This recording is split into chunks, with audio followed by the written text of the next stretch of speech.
Good morning, it's probably about 8:30 now. I'm down on Devizes Canal, sort of a place that I really like fishing. It sort of started me off my fishing the canal, so thought I'd come down here, just get a bite after a bit of a hard session on the syndicate. So I've come down here. There's loads of sort of mid doubles. But the thing about the canal is because it's such a short area, they fight so hard. So that's just sort of what I come down here for, just get a few fish on the rod. There's chances of 20s. There's quite a few 20s in this lock here particularly. This is called I think it's called the Shepherds, and yeah, there's quite a few 20s in here. I think they got to about 25, 26 pounds, something like that. So not got the biggest fish in the lock, but got nice hard fighting sort of mid doubles. So I'm gonna try and get one of them.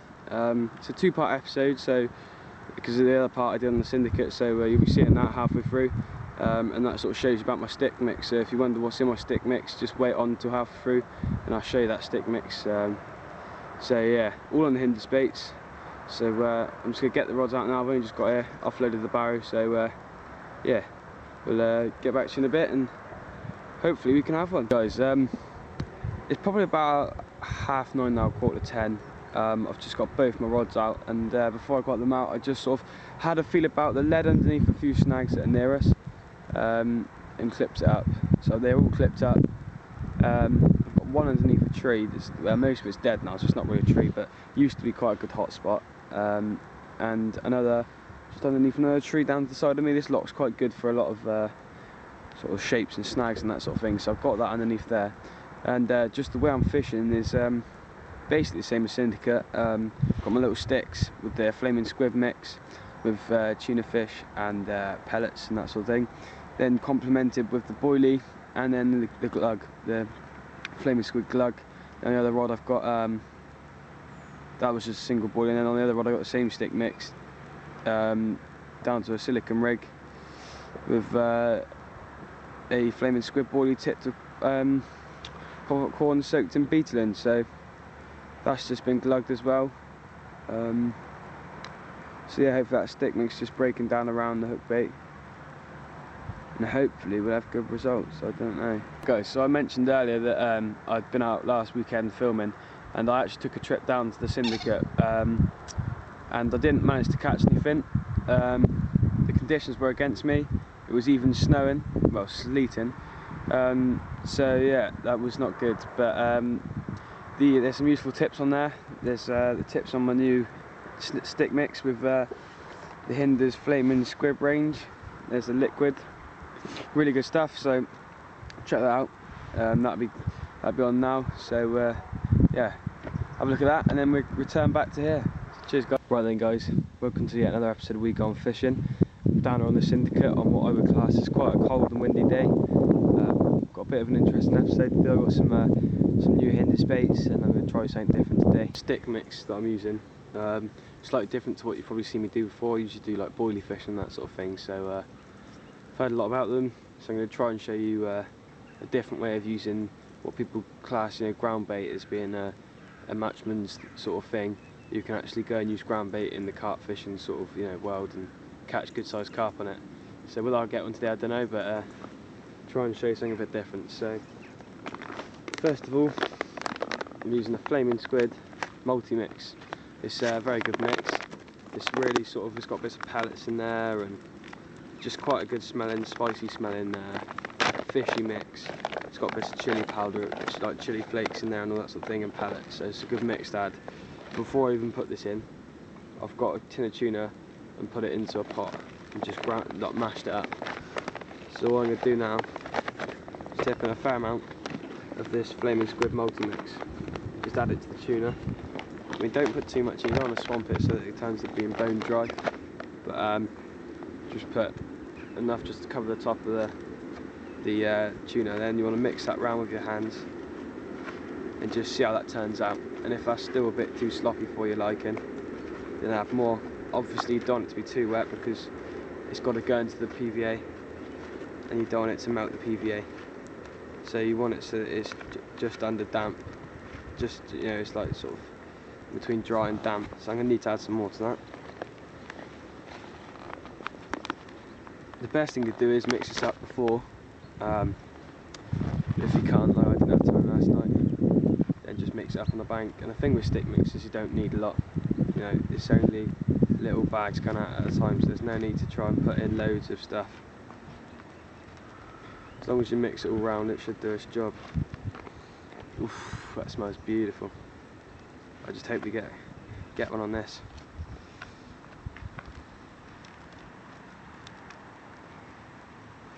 Right, so that's pretty good, but it's still wet. So I'm going to do another really good thing that Hinders makes, is a mix. It's been going for absolutely ages, and it's a good thing just to complement any of your mixes with. You know, it's a sort of nutty, hempy mix. Really nice stuff, worth getting. Just, it smells beautiful. It's like a sort of peanutty, cashew, hemp and whatever nut just all ground together. It's really oily. Beautiful just to bind things together. So I'm just going to add a bit of that to my multi-mix, not too much. But this stuff really is, I recommend it. It's good for going in your spod mix, in whatever you sort of, you know, you want to use it for. It's just great for that. Right, we're sort of slowly getting there now with my stick mix. This is going to be beautiful because it's got hemp in that A mix as well. So of course carp absolutely love hemp, so it's just a real good all-round winner, and you can add that to whatever you like really. Spod mixes, same with this multi-mix, you can add this to spod mixes, ball it in, mix it up and put it in a stick mix, whatever really, whatever takes your fancy. Now that is beautiful. There it is, the finished product. What I might do is just add a few, maybe a handful of Hinders Little Gems pellets. I love those, I use them all the time. So yeah, that's my winter guides. Flaming squid, the A-mix, and whatever else you fancy to put in there, especially tuna. So I'm going to show you my hook baits and what I'm fishing with that.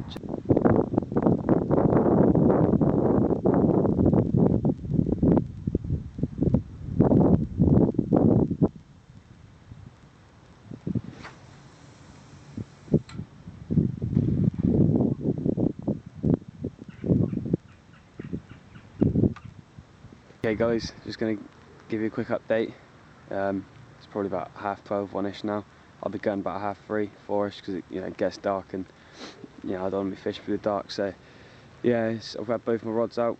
I decided to go with both of them on the Crayberry boilies. It's just starting to rain now, but yeah, got them both out. Got both on the stick mixers. One glugged, like you've seen, and then the next one is just a KD rig with a boil on it with paste around it. So pretty simple stuff. Got them both on the spots.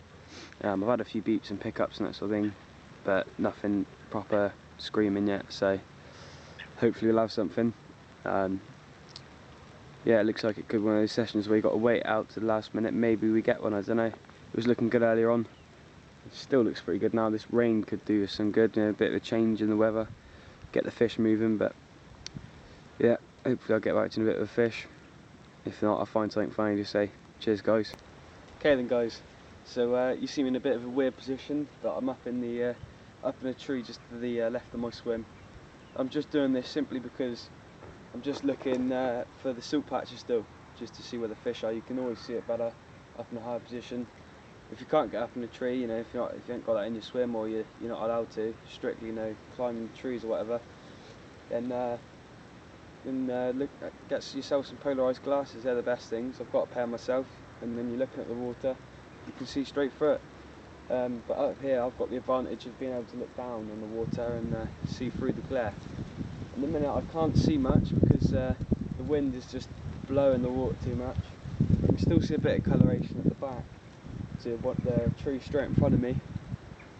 But yeah, it's a bit too windy at the minute. But I did this morning. This is where I knew where to put the rods. I just thought I'd have a look up in the tree, see what I could see, and I saw some fish. But now it's looking a bit less fishy, but it's worth a try. Cheers guys. Unless you hear from me now, that's the end of the session. It's been quite hard, but I say it's been hard, but I mean that's what I expect, I suppose, on this venue. There's quite a few 20s, a few 30s, so it's sort of a one run water. You know, you're going to get one run a night, especially in the winter time. If you're going to get a fish, going to be one, and you know it's going to be a good one. So yeah, I shouldn't expect any more, but yeah, if you don't see me now, then I haven't got a fish. That's the end of the session. But I think I'm going to keep working at this until I get a fish. So yeah, no, it's been good, enjoyable just being down here. So yeah, well, see you next time. Quick update really. I've just recast my rods because a boat's just come through, and I was reading the Angler's Mail that the Kennett Canal has been closed from all boats, and that will explain why the water is completely gin clear. You can see the bottom pretty much all the way through, and I think that's why I haven't had anything. All the locks were like it. I looked at the marina as I was coming along and I thought, that's really clear water, and the marina gets used all the time. And I looked up there, that was clear water, and then I got to here and I thought, wow, this is I might as well go on this one, but this is clear as well. They're all clear. So I think that is where the boats have not been through.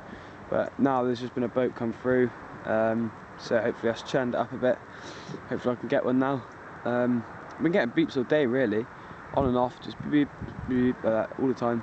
So yeah, I don't know, just recasting rods, new spots. One rod, my left hand rod is where the right hand rod was, right on top of the of where it was, so there's a good amount of stick mix there. Then my left hand rod is further down to my left, along further along the snag, so that bush, that row of trees I showed you further along down there, just because I thought there's an oxygenated, like there's a bit of an overflow, and when I say overflow, it's creating oxygen, so I thought there might be some fish lurking there or something, but I don't know. It'd just be nice to get one, haven't had a carp in a while. They fight really hard, these canal carps, so hopefully we can get one, fingers crossed. So yeah, cheers. Okay guys, as you can see, the far rod, the green bobbin has nearly risen right up to the top, so I'm still getting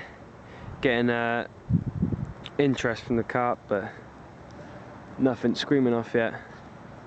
There's quite a nice pacey wind coming through. So look at that. So look at that, it's pacing down. There's a bit of colour in the water now, where it was just pretty much gin clear, so hopeful. So yeah, get back to you in a bit. Cheers. That is it now, I'm afraid. Session's drawn to a close slowly. The sun's starting to set now, it's probably about 3:45, and it is starting to get really cold. I can just about see my own breath. I haven't had anything. I always manage to come out on the coldest days compared to the other days, which I think is my main problem. So I don't think I'll be out now till next weekend. But I think me and Josh are down on the canal doing a night. I'm not sure yet. I don't know what Josh's plans are. I think we had loose agreements that we were going to do that. So we might be down here again. I don't know. Maybe you'll see us down doing some pre-baiting as well. But yeah, that looks like that's it for the rest of the day. I think the gin clear water's done it. Mostly I think that was just completely wrong. It's a shame really. But yeah, like I say, hopefully we'll see you next time. So yeah, cheers guys.